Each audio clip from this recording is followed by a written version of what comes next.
Hey everybody, this is a quick video in case you have a JBL XTreme 3 wireless Bluetooth speaker and you need to do a hard reset on it. I'm going to show you how. It's very easy to do. You might want to do this if the speaker is not connecting to Bluetooth, or if it keeps disconnecting, or if the speaker is not working for any reason, one or another. A hard reset can fix a lot of the issues, and it's very easy to do.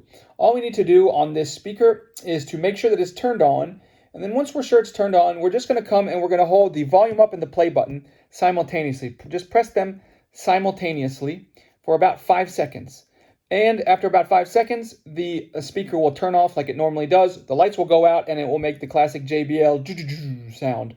And then once that's happened, you can go ahead and turn the speaker back on, just understanding now that it has been reset, which means it has been unpaired from all of the devices. So now you will just need to pair it as a new pairing with any device you want to use it on.